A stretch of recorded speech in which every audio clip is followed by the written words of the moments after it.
The year was 1870, and the Oyo Empire, a land of great power and wealth, was overshadowed by the dark cloud of the slave trade. The people were strong, but their spirits had grown weary from the relentless loss of their loved ones. This was a time of great uncertainty, when the winds of change whispered through the ancient trees of Oyo, but few could foresee the transformation that was about to unfold. It all began when a man, known across the lands for his ruthlessness, arrived in Oyo. His name was Captain Thomas, a white man from England, a man who had built his fortune on the misery of others. His presence alone was enough to stir fear in the hearts of many, but it was here, in the heart of the Oyo Empire, that his life would take a turn that no one could have predicted. Princess Adenike, the beloved daughter of the Alafin Adedotun, the ruler of the Oyo Empire, a powerful and wise leader, Captain Thomas, the white man from England who arrives in Oyo as a slave master, Alagba Adeyemi, the elder statesman of the Oyo Empire and the closest advisor to the Alafin. He is deeply skeptical of the white man and the changes he brings. Iya Aje, the chief priestess of Oyo, a woman with deep spiritual insight. Captain Thomas, tall and broad,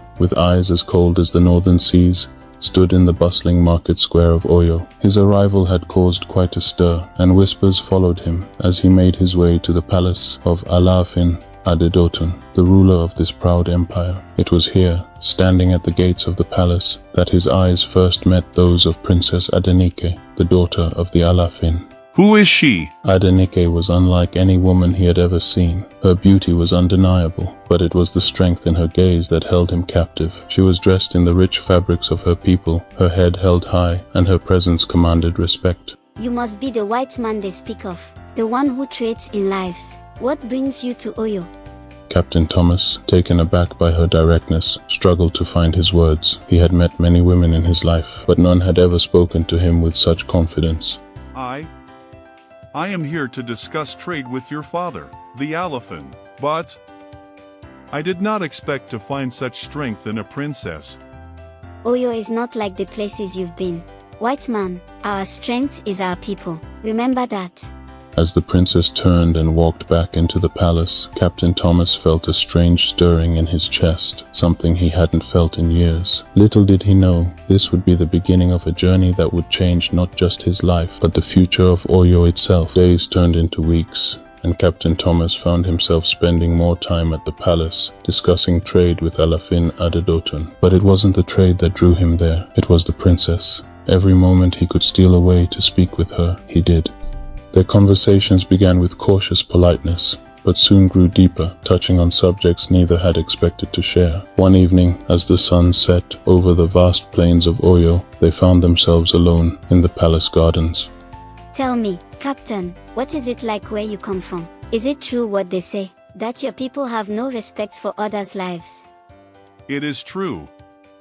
I have seen many horrors, and I have been part of them. But here, in Oyo, I see things differently. Your people, your culture, it has opened my eyes. And what do you see now? I see a future where I am not the man I used to be, a future where love can change everything.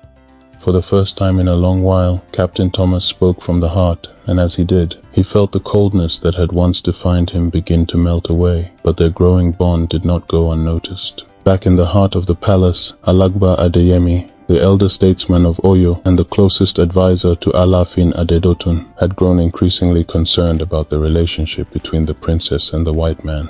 He sought an audience with the Alafin, determined to speak his mind. Alafin, you must see reason. This white man, Captain Thomas, he cannot be trusted.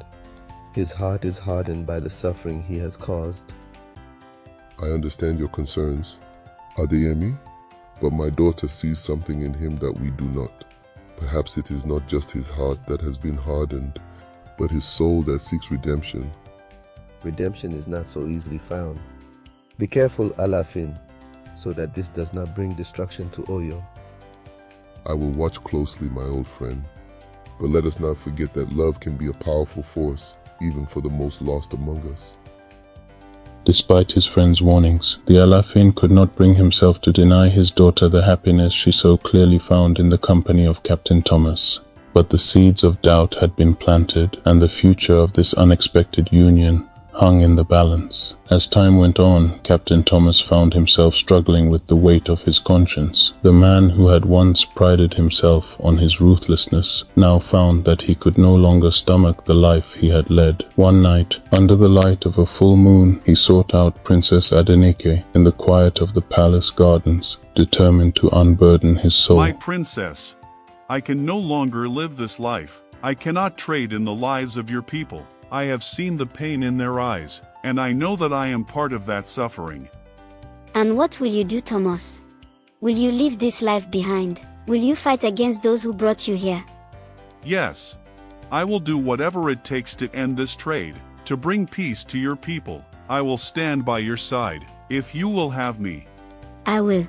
But know that this path will not be easy. We will face many who oppose us. As long as I have you, my princess, I have all the strength I need.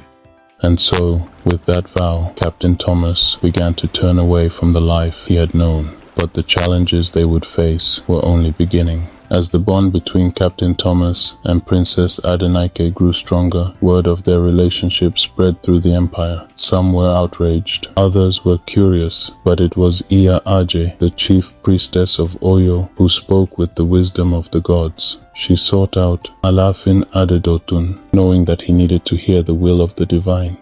Alefin, the gods have spoken to me. This union, though it seems strange to us, will bring about a change that our people have long needed.